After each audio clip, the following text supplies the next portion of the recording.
करतात आणि मग पूजा करतात. पहिलं यज्ञामध्ये गायी मारल्या आणि खाल्ल्या आणि आता गोमाता की जय म्हणतात. बुद्धाला विरोध केला आणि मग अवतार मानलं. रामाला विरोध केला, परशुरामाने विरोध केला रामाला आणि आता जयराम श्रीराम म्हणून लागलेत. छत्रपती शिवाजी महाराजांच्या राज्याभिषेकाला विरोध केला, एकही पंडित महाराष्ट्रामध्ये मिळाला नाही आणि आता जय शिवाजी म्हणतात. डॉक्टर बाबासाहेब आंबेडकरांचा किती छळ केला ते तुम्हाला माहिती आहे आणि आता बाबासाहेबांची पूजा करायला लागतं शंकराचार्यापासून. हे ओळखा तुम्ही, हे कारस्थान कोणतं आहे.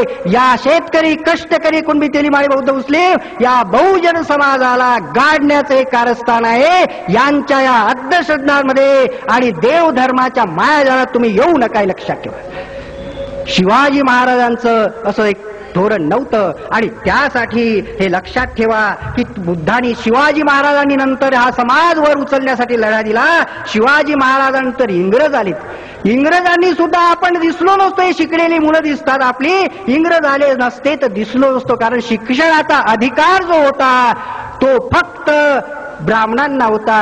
ब्राह्मणांच्या स्त्रियांना सुद्धा शिक्षणाचा अधिकार नव्हता. ब्राह्मणांच्या स्त्रियांना महात्मा फुले शिकायला लागले तर त्यांच्याच कुलकर्णी नावाच्या ब्राह्मणांनी त्यांच्या बापाकडे कंप्लेंट केली, म्हणे मुलगा बिघडतो, धर्म बुडतो. बापानी महात्मा फुलेंना कॉलेजमधून शाळेमधून काढलं आणि एका मुस्लिम आणि एका ख्रिश्चन विद्वानांच्या आग्रहामुळे पुन्हा टाकलं. म्हणून महात्मा फुले दिसले. हे लक्षात ठेवा.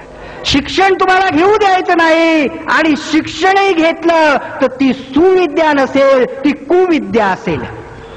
कुविद्या कशी तर ती अंधश्रद्धेच्या गटारामध्ये मलिन झालेली अशी विद्या. अंधश्रद्धा कशी, एक डॉक्टर माझी वहिनी रस्त्यात भेटली, चांगली प्रोफेसर आहे, मोठ्या पदावर, आणि नवरा बायको आम्ही जात होतो. नवरा बायको मला मुद्दाम म्हणते, देशमुख साहेब मी देवळातून आले, मुद्दाम सांगते देवळातून आले. मी म्हटलं वहिनी देवाला काय मागितलं? हेच मागितलं ना, हे देवा माझा दवाखाना चांगला चालू दे. आणि दवाखाना चांगला चालन केव्हा? जास्तीत जास्त लोक बिमार पडले तेव्हा. हेच मागितलं का? आणि देवानी लोकांना बिमारच पाडलं नाही तर दवाखाना चालेल का? तू तर असं म्हटलं पाहिजे की हे देवा हा बिमार पडला ना, तू कसा नेतो तर पाहतो, चॅलेंज आहे, इंजेक्शन देते. हिम्मत पाहिजे. पण यांचं नॉलेज कमी पडतं. मग हे देवाच्या नावाने ईश्वराची कृपा असेल, अरे तू कशासाठी आहेस? मग ईश्वराकडेच नेलं असतो, तुझ्याकडे साठी कशाला आणलं? तुझं नॉलेज कमी पडतंय आणि म्हणून तुम्ही बोंबा मारता देवाच्या नावाने. हा देवानी माणूस निर्माण केला नाही. वस्तुस्थिती अशी आहे की माणसानंच देव निर्माण केला. तुम्ही विश्वास ठेवू नका, तुम्ही विचार करा. तुम्ही विचार करा हे मी सांगितलेलं आहे. माझा आग्रह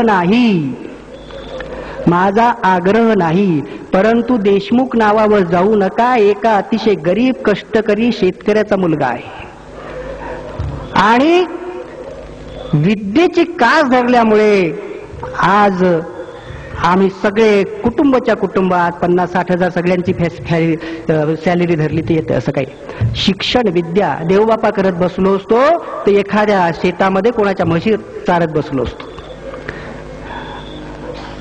आम्ही प्रतिष्ठा मिळवण्यासाठी पंढरीला जातो आणि गावात पंक्ती उठवतो. तोच पैसा मुलाच्या शिक्षणावर खर्च करीत नाही, त्याला ट्युशन लावत नाही, त्याचं चांगलं पुस्तक त्याला घेऊन देत नाही.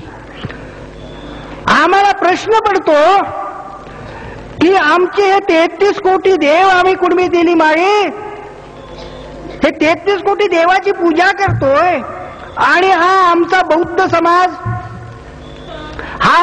समाज पुढे गेला. खूप पुढे नाही गेला पण पुढे गेला, सगळे मान्य करतात. हा पुढे गेला हे सगळे मान्य करतात. बौद्ध सुधारले, प्रगत झाले, खूप नाही गेलेत, पुष्कळ मागे आहेत अजून, पण इतरांच्या मानाने कुणबी तेली वगैरे मराठ्यांच्या मानाने पुढे गेलेत ते. पण पुढे का गेले याचा विचार नाही करत आम्ही. अहो, या बौद्धांनी हे 33 कोटी देव सोडून दिले तो. यांचं तर वाटोळं व्हायला पाहिजे होतं, पण ते पुढे गेलेत. अरे, कोणता त्यांचा पावरबाज महापुरुष होता, त्यांचं ऐकल्यामुळे ते पुढे गेले याचा विचार करा. आणि ते पावरबाज महापुरुष डॉक्टर बाबासाहेब आंबेडकर, त्यांच्या शिक्षणाला मराठा कुंड्यांचा राजा छत्रपती शाहू महाराज यांनी मदत केली.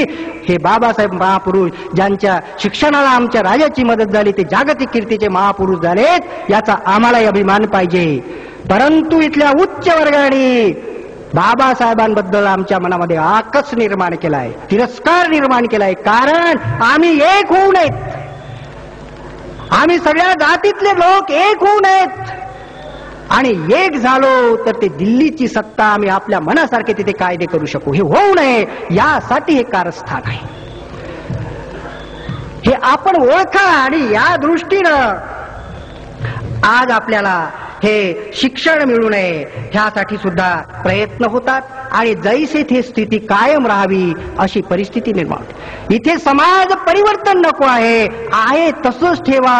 ईश्वराची कृपा, देवाची करणी, नारळात पाणी. मुलगा नापास का झाला तर कुंडलीत शनीचा चक्कर होता, नमका ग्रह चक्कर असता, फत्राचा चक्कर, अभ्यास नाही केला म्हणून नापास झाला. अशा तहेच आम्हाला सांगण्यात येतं, जैसे थे स्थिती राहावी. समाज परिवर्तन आम्हाला पाहिजे आहे. आणि एवढा मुद्दा सांगून मला वाटतं मी माझं महाराजांच्या संमतीनं संपवतो, कारण उद्याही बोलायचं आहे, परवाही बोलायचं आहे. लक्षात ठेवा, समाज सेवा आणि समाज परिवर्तन याच्यामध्ये फरक आहे. आम्हाला समाज परिवर्तन पाहिजे आहे.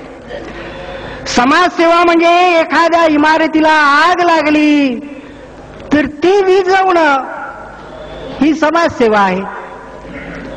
पण एक म्हणतो, अरे थांबा, थांबा म्हणतो, तूच नाही लावलेली का आग? अरे नाही, थांबा, तुम्ही आग विझवता, पण ते आग लावणारे तिथे लपून बसले आहेत, त्यांना पकडा. आग विझवणं समाजसेवा आहे, आग लावणारे पकडणं हे समाज परिवर्तन आहे.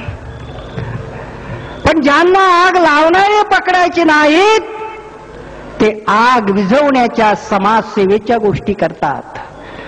शेतकऱ्यांना कर्जमाफी देणं समाजसेवा आहे, परंतु या कष्टकरी शेतकरी वर्गाला कर्ज घेण्याची पाळीच येणार नाही अशी त्याची स्थिती सुधारणं हे समाज परिवर्तन आहे.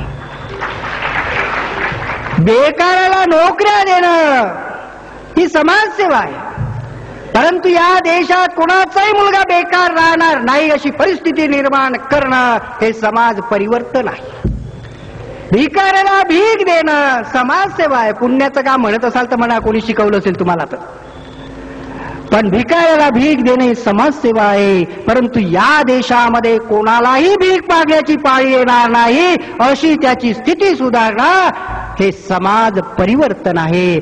जे शिवाजी महाराजांना हवं होतं, जे स्वामी विवेकानंदांना हवं होतं, जे शुकदास महाराजांना हवं आहे, जे आपल्याला हे हवं असावं असं मला वाटतं. आणि इथं मी माझं संपवतो. काही चुकलं असेल, कुठं दुखलं असेल